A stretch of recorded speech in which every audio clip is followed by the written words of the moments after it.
사도행전의 10장에 나오는 고넬료의 이야기는 사도행전뿐 아니라 신약성경 전체에서 중요한 위치를 차지합니다. 그 이유가 뭘까요? 그것은 성령님이 내려오셨기 때문이에요. 오순절 성령이 예루살렘 마가다락방에 유대인들에게 내려오신 것처럼 이제 그 성령님이 가이사라에 사는 이방인 고넬료의 가정에 내려오셨던 것이 바로 중요한 사건입니다.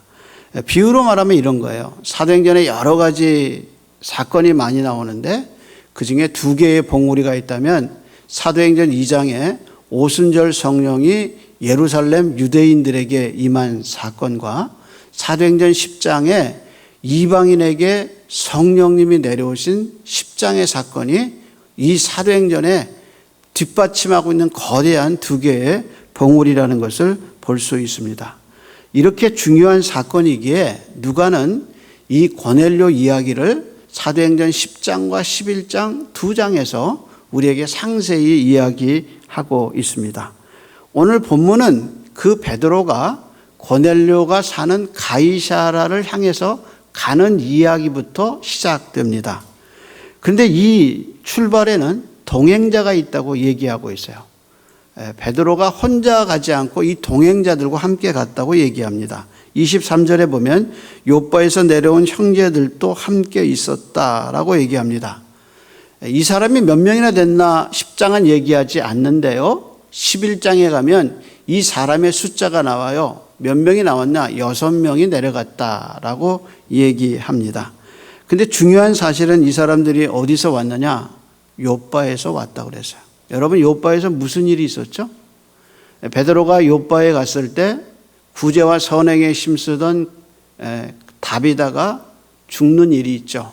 그 다비다를 하나님이 살리셔요. 그 살리신 결과 어떻게 했냐? 많은 사람이 주께로 돌아왔다 그랬어요. 그 기적의 현장에서 하나님이 행하시는 일을 눈으로 목격한 사람들이 누구냐? 이 요바에서 온 6사람이에요. 이 사람들이 요바에서 베드로가 가이사라에 갈 때 같이 가기로 자원하고 이들과 함께 가이사라로 갑니다. 근데 이게 왜 중요하냐? 왜 가이사라에 이 사람들이 같이 가는 게 중요하냐? 여러분, 이 사람들이 이방인에게도 성령님이 오신 것을 본 최초의 증언자가 되기 때문에, 만약에 베드로가 혼자 가서 성령이 임재하는 것을 혼자 봤다 그러면 그걸 설명을 더 해야 돼요. 그리고 유대인들의 증언의 역사에는 항상 증언자가 둘 이상이어야 해요. 그것이 법정의 증인의 특징이에요. 근데 6명이 함께 갔어요. 6명이 함께 가면서 하나님이 하신 일을 이미 요바에서도 경험했는데 가이사라에 가서도 정말 기념비적인 사건, 성령님이 유대인들이 아닌 이방인들에게 임재하는 이 엄청난 사건을 본 은혜의 수요자들이 됐어요. 그래서 이 사람들이 함께 갔다는 겁니다. 그런데 문제는 이 사람들이 이런 은혜가 있을 줄 모르고 베드로를 따라갔다는 거예요. 심지어는 베드로 자신도 가이사라에 가면 무슨 일이 일어날지 잘 모르고 내려갔다는 겁니다. 그런데 가서 성령이 하시는 놀라운 일을 보게 되죠. 그래서 누가는 45절에 이렇게 내려간 6사람의 이야기를 하면서 뭐라고 그랬냐? 요바에서 함께 내려온 사람들이 그 일을 보고 놀라더라. 그렇게 이야기했습니다. 근데 여기서 놀랐다는 헬라 말이 이게 엑스이스템이라는 단어예요. 엑스이스템이라는 단어가 이게 무슨 뜻이냐면 엑스라는 말이 따로 있고요. 이스템이라는 단어가 따로 두 개가 됐어요. 근데 이 엑스라는 말이 무슨 얘기냐? 어디로부터라는 말이에요. 그리고 이스템이가 뭐냐면 자기가 서 있는 자리예요. 그러니까 종합하면 그런 거예요. 놀랬다는 말이 뭐냐? 너무 놀래서 내가 서 있는 자리에서 뒤로 자기도 모르게 뒤로 물러가는 거예요. 그러니까 엄청난 사건을 보고 자기도 모르게 뒤로 포지션이 옮겨지는 거, 그게 뭐냐? 놀랐다. 그래서 영어 성경에는 때로는 outstanding이라는 단어를 쓰고 어떤 데는 amazing이라는 단어를 써요. 그러니까 그 말이 뭐냐? 너무 놀라서 뒤로 물러났어요. 그런데 사도 바울은 이 단어를 자기 서신서에서 한 번 써요. 딱 한 번 써요. 언제 썼느냐? 고린도후서 5장 13절에 이 단어를 썼는데 뭐라고 썼느냐? 미쳤다라는 단어를 써요. 그래서 이렇게 말했습니다. 우리가 만일 미쳤어도 하나님을 위한 것이요. 이렇게 얘기해요. 우리가 만일 미쳤어도 하나님을 위한, 근데 이 미쳤다는 말이 뭐냐? 놀랬다는 말이에요. 놀랬다. 그래서 이 단어가 종합해 보면 이런 뜻이에요. 우리가 하나님의 예상하지 못했던 하나님의 은혜를 만나면 그 은혜가 우리를 깜짝 놀라게 하면서 뒤로 물러가게. 그러면서 야, 미쳤어. 내가 어떻게 이런 진리가 믿어졌지? 하고 다른 사람이 내가 받은 은혜를 이야기하면 뭐라고 그러냐? 미쳤다. 그래, 미쳐. 그래서 바울이 법정에서 자기가 만난 하나님을 얘기할 때 아그리빠 왕이 뭐라고 그랬냐? 네가 미쳤구나. 그렇게 했어. 네가 미쳤구나. 그러니까 내가 받은 은혜를, 하나님이 나한테 주신 은혜는 내게 너무 나를 놀라게 만들고, 내가 받은 은혜를 누구하고 나누면 이성적이고 세상의 논리에 빠진 사람은 그게 미쳤다고 그러는 거예요. 이해가 안 되는 거예요. 그게 뭐냐? 성령이 내려오시는 걸 보고 이 사람들이 너무 놀랬다는 단어가 갖고 있는 의미예요. 여러분, 우리의 인생이 이런 거예요. 인생이 앞길에 어려움만 있다. 그럼 우리 못 살아요. 그렇잖아요. 지금 지나온 세월도 여러 가지 어려움을 겪고 지금도 겪고 있는데 앞으로 내 인생에 더 어려움만 있다. 그거 못 살아요. 근데 우리 인생길에 하나님이 은혜를 준비해 두셔요. 그래서 여러분, 아브라함 보세요. 아브라함이 네 아들 이삭을 바쳐라. 그럴 때 아브라함이 모리아산에 데리고 가죠. 근데 갈 때 아브라함이 하나님의 은혜가 어떻게 준비됐는지 모르고 가요. 다만 아브라함이 믿은 게 있죠. 하나님은 죽은 자를 살리시는 하나님이라는 것을 믿고 올라가죠. 그러나 하나님이 그 자기가 순종하며 가는 그 길에 어떤 은혜를 준비해 놨는지 모르죠. 근데 가보니까 숲을 뒤에 이삭을 대신해서 하나님이 어린 양을 준비해 두셔. 그래서 뭐라고 그 스스로 그 선을 말했냐? 여호와 이레라. 하나님이 내 인생에 필요한 것을 공급하신다라고 고백하죠. 베드로 보세요. 하나님이 성령이 뭐라고 그랬어요? 의심하지 말고 가라 그랬어요. 의심하지 말고. 여러분, 우리 인생길에 어려움만 있다. 그거 아니에요. 하나님이 우리가 걸어가는 길에 은혜를 준비해 두셨어요. 의심하지 말고 내려가세요. 두려워하지 말라는 거예요. 그래서 두려워하지 말고 순종하며 가는 길에는 하나님의 은혜가 준비되어 있어요. 그래서 우리 인생이 살만한 거예요. 그래서 그렇게 생각하지 않았고 갔고 어떤 때는 바라고 갔는데 내가 생각한 것과 내가 기도한 것에서 더 풍성하게 역사하시는 하나님을 경험했을 때 우리의 자세가 뭐냐? 뒤로 물러가. 야, 진짜 놀랍다. 하나님은 진짜 살아계시는구나 하고 놀라게 되는 거예요. 그래서 급한 일을 만났다고, 어려운 일을 만났다고 낙심하지 마세요. 하나님의 은혜가 우리 삶 속에 있다는 겁니다. 그래서 이 사람들이 내려가서 그 가이사라에 가서 하나님의 은혜를 경험해요. 자, 이 사람들이 고넬료의 집에 갔을 때 어떤 일이 있었습니까? 먼저 누가는 고넬료의 예배 준비를 우리에게 얘기해 줘요. 그래서 24절에 보면 고넬료가 그의 친척과 가까운 친구들을 모아 기다렸다고 그랬어요. 그리고 베드로가 들어오자 고넬료가 고백하기를 우리는 주께서 당신에게 명하신 모든 것을 듣고자 하나님 앞에 있나이다 라고 말했어요. 여기서 우리는 두 가지 사실을 알 수 있어요. 첫째는 고넬료가 혼자 예배하지 않았다는 거예요. 그는 모일 수 있는 인원을 최대한 일가와 친구들을 모아서 베드로를 기다렸어요. 이건 안 믿는 영혼에 대한 그의 뜨거운 전도를 말하죠.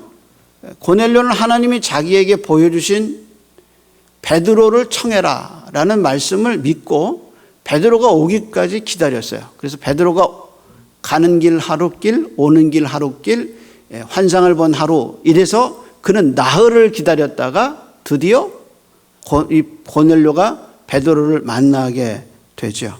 그래서 그는 이 예배를 철저히 준비하고 있어요. 로이드 존스 목사님이 질문을 받습니다. 목사님, 어떤 설교가 가장 하나님이 기뻐하시는 설교입니까? 로이드 존스 목사님이 얘기했어요. 하나님이 가장 기뻐하시는 설교는 준비된 설교입니다. 하나님이 가장 기뻐하시는 예배는 뭔가? 준비된 예배. 벌써 느껴요. 우리의 영은 이 예배가 준비된 예배인가? 우리 영혼은 알아요. 내가 준비된 예배를 드릴 때 교회를 오기 전에 하나님께 예배를 사모하고, 그리고 준비된 예배를 드릴 때 예배자는 달라요. 그래서 고넬료의 이야기를 하면서 고넬료가 예배를 준비했다는 사실을 우리에게 알려주죠. 그러면서 두 번째 이 이야기가 우리에게 가르쳐주는 것은 고넬료가 기대한 건 사람이 아니라는 겁니다. 그는 이렇게 말했어요. 우리가 주께서 당신에게 명하신 모든 것을 듣고자, 그 다음 말이 다 하나님 앞에 있습니다. 그러니까 고넬료는 설교자를 기대하지 않아. 설교자를 통해서 말씀하시는 하나님을 기대해요. 설교의 가장 장애물은 설교자예요. 설교자가 장애가 될 때가 참 많아요. 그러니까 설교자가 줄 수 있는 게 없어요. 여러분, 제가 뭘 여러분한테 줄 수 있어요? 하나님이 주시는 거예요. 하나님. 그래서 고넬료를 말씀하시기를 베드로를 청해라. 그 청할 때 나중에 베드로가 뭐라냐? 생명을 얻는 말씀을 줬다 그랬어요. 설교자는 통로일 뿐이에요. 근데 설교자를 세우신 하나님은 위대하셔요. 그래서 어느 날 어떻게 설교자가 내 가슴, 내 상황을 이렇게 잘할 수 있을까라고 말하게 되죠. 설교자가 하는 게 아니라 하나님이 하시는 거예요. 그래서 고넬료는 분명하게 말했어요. 우리가 하나님 앞에 있나이다. 시편 81편 10절에 보면 하나님이 이렇게 말씀하셨어요. 나는 너를 애굽 땅에서 인도하여 낸 여호와 내 하나님이니 내 입을 넓게 열라. 그러면 내가 채우리라. 여러분, 새끼새가 둥지에서 어미가 오기를 기다리죠. 그리고 어미가 먹이를 물고 오면은 입을 벌려요. 그래서 가장 많이 벌려요. 그래서 짹짹짹 대면서 입을 벌리면 그 입에다가 어미나 애비가 돌아가면서 넣어주죠. 바로 이 장면이에요. 나는 너를 애굽에서 인도하는 여호와니라. 네 입을 넓게 열라. 내가 채우리라. 그 예배가 뭐냐? 하나님을 향하여 입을 쫙, 내 마음을 쫙 열. 그래서 하늘이 주시는 은혜, 하나님이 주시는 그 은혜를 받지 않으면 못 사는 거예요. 하나님이 주시는 그 은혜가 없이는 이 세상을 살아갈 용기가 없는 거예요. 그래서 이 예배가 나한테는 생명이고, 이 하나님이 주시는 은혜가 나한테는 영원한 반석이 되는 거예요. 그래서 입술을 열고 마음을 열고 하나님 앞에 내가 있습니다. 이게 예배예요. 그래서 누군가에게 이 예배가 닫혀지고 이 예배가 이루어지지 않으면 세상을 살아갈 수 있는 용기가, 세상을 살아갈 수 있는 힘이 사라지는 거예요. 그래서 하나님이 공예배에 주시는 은혜는 가정에서 내가 기도해서 받는 은혜하고 질적으로 다른 거예요. 그래서 성경의 모든 예언과 성경의 모든 서신의 특성이 뭐냐? 공동체에 주시는 거예요. 개인에게 주시는 것도 있죠. 그러나 예배 속에서 하나님이 주시는 은혜는 공동체 속에 주시는 하나님의 큰 은혜란 말이에요. 마치 내가 물을 마시고 내가 목욕하는, 하늘에서 하나님이 부어주시는 은혜가 온 공동체 속에 임할 때 나도 그 안에서 은혜를 경험하는 게 바로 예배라는 거예요. 그래서 고넬료의 심정이 그런 거예요. 하나님 채워주세요. 하나님 은혜를 베풀어 주소서. 하나님 부어주소서. 그래서 우리가 하나님 앞에 있습니다 하고 베드로에게 얘기한 거예요. 그 말을 듣는 설교자가 얼마나 기뻤겠나 생각해봐요. 그래서 베드로가 설교를 시작해요. 36절로부터 43절까지 베드로의 설교가 나오는데, 베드로의 모든 설교가 이게 다 기록됐느냐? 아니죠. 베드로가 가이사랴까지 하룻길을 해서 내려갔는데 이렇게 짧은 설교를 하진 않았을 거예요. 근데 누가는 베드로의 설교의 핵심을 우리에게 알려줘요. 그럼 베드로 설교의 핵심이 무엇일까요?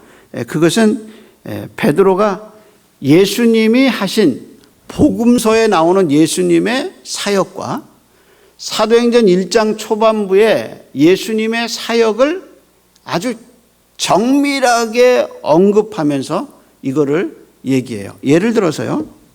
예수님이 세례 받으실 때 성령님이 내려오시죠.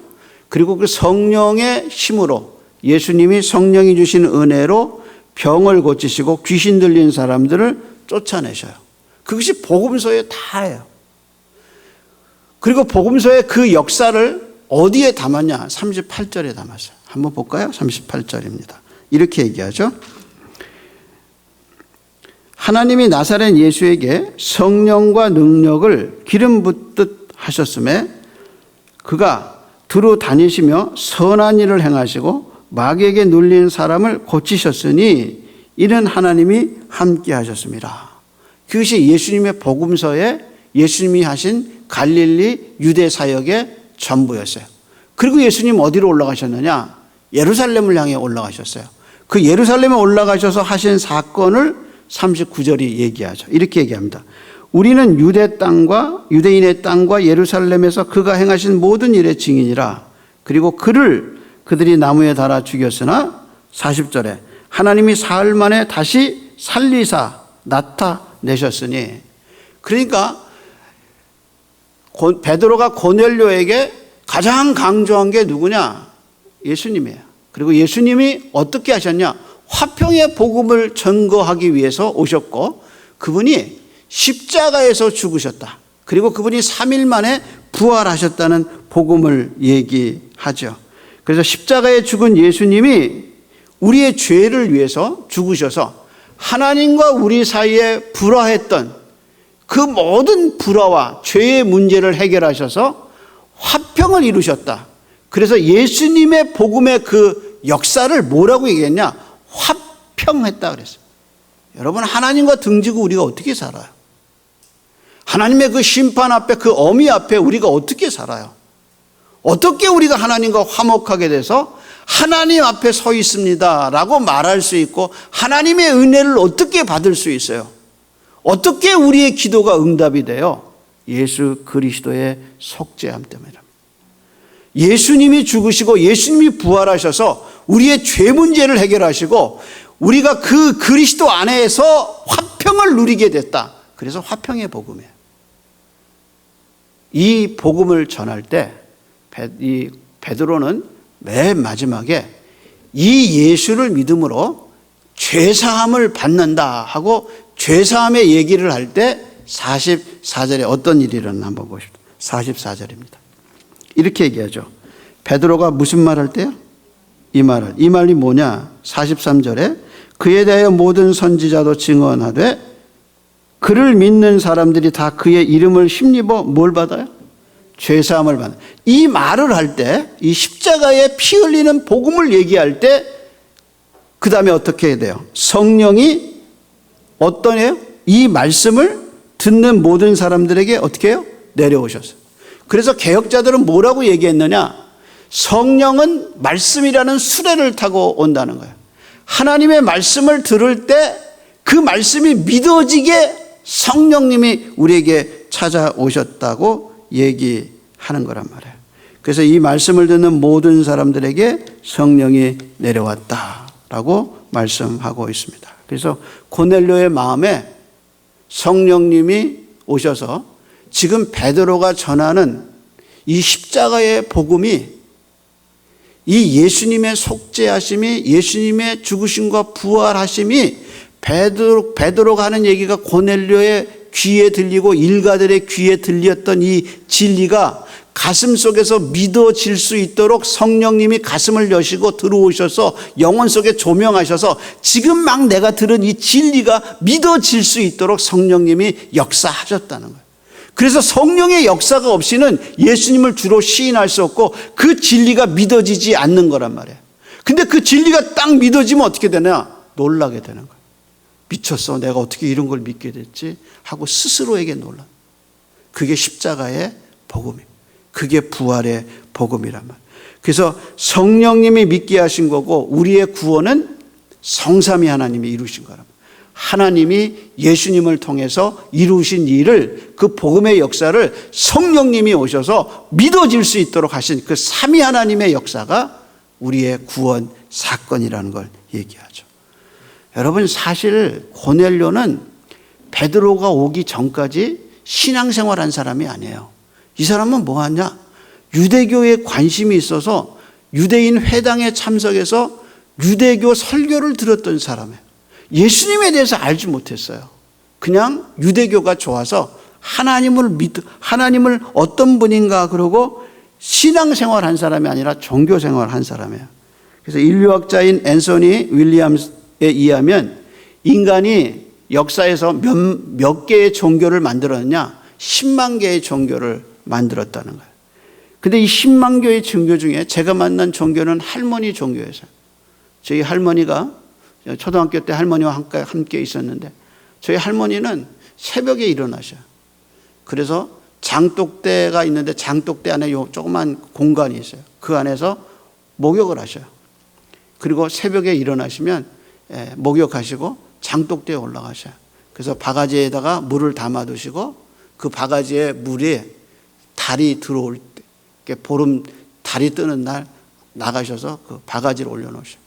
그 어린 제 눈에, 제 초등학교 다닐 때 제 눈에 할머니가 정말 경건하게 올라가셔서 장독대에서 바가지 올려놓고 비셔요. 근데 허리를 꼭 하시고 그걸 빌고 계셔요.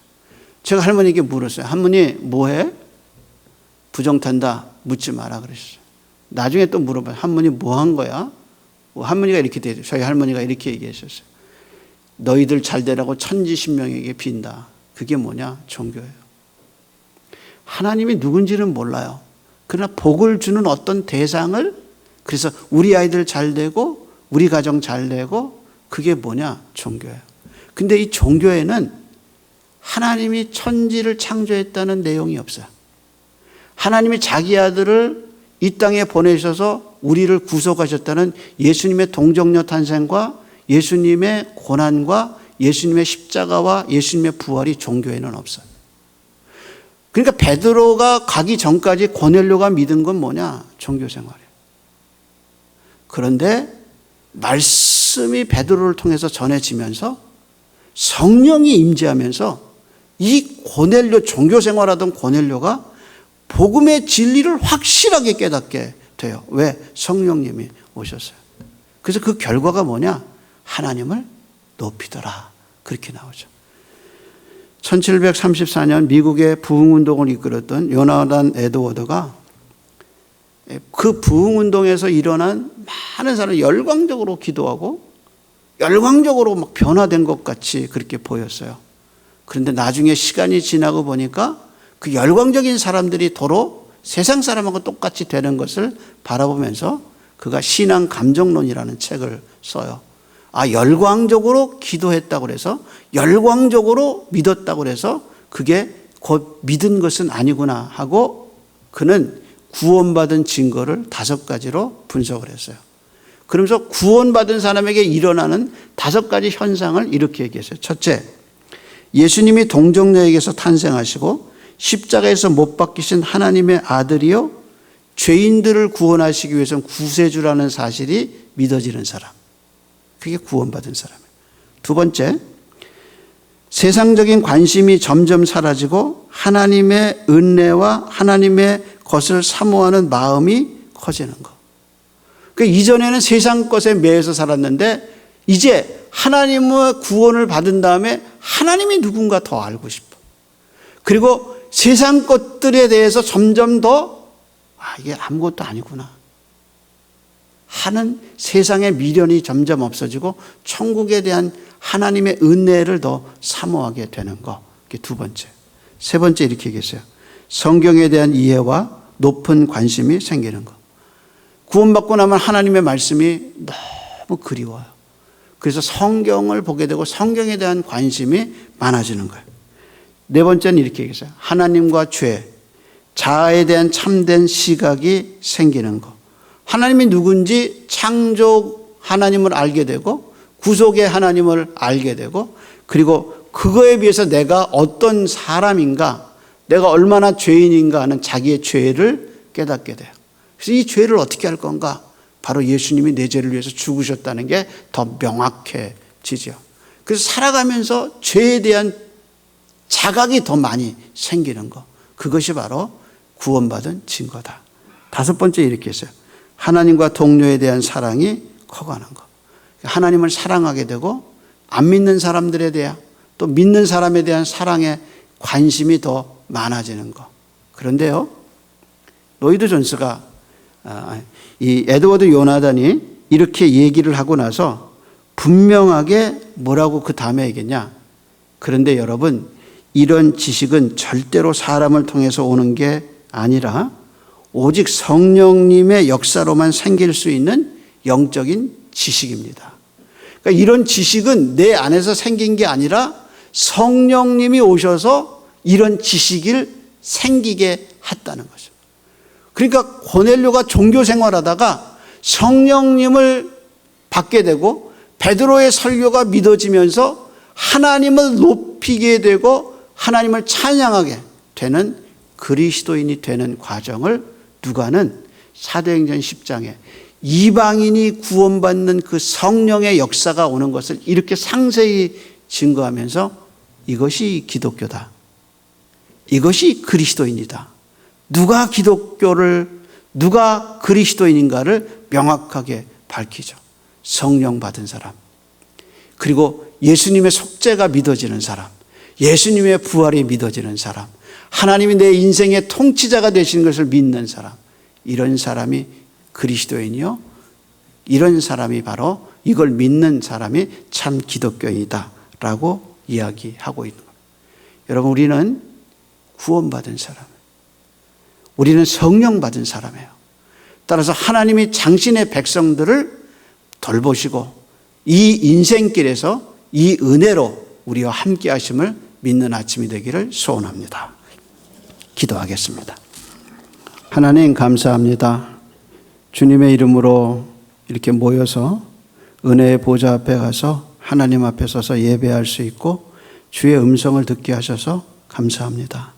우리의 예배가 준비된 예배 될 수 있도록 인도하여 주시고 종교생활하고 하나님을 모르던 이들이 예수 그리스도를 보내신 창조주요 구속주이신 하나님을 경험하고 믿어지는 역사가 있도록 성령이 없는 분들에게 성령님을 보내 주시옵시고 병상에 있는 이들에게 성령의 기름 부음이 임하게 하여 주셔서 나음을 있게 해 주옵시고 인생길을 걸어가면서 낙심하고 하나님 좌절한 이들에게 평강의 주님, 소망의 주님 앞서서 우리 삶을 인도함을 믿는 믿음이 생기게 역사하여 주시옵시고 한 주간도 살아계신 하나님 앞에 아뢰며 인생길을 걸어가는 우리 성도들 되게 붙잡아 주시옵소서. 이제는 우리의 목자 되신 우리 주님 예수 그리스도의 은혜와 그 목자 아들 예수 그리스도를 보내주셔서 우리의 아버지가 되어주신 하나님 아버지의 크신 사랑과 이 모든 진리가 믿어질 수 있도록 믿음을 주시고 또 현실이 되고 실제가 될 수 있도록 기도의 은혜를 베풀어 주시는 성령 하나님의 은혜가 예배하는 모든 이들의 심령 위에 이제로부터 영원토록 함께 있을지어다. 아멘.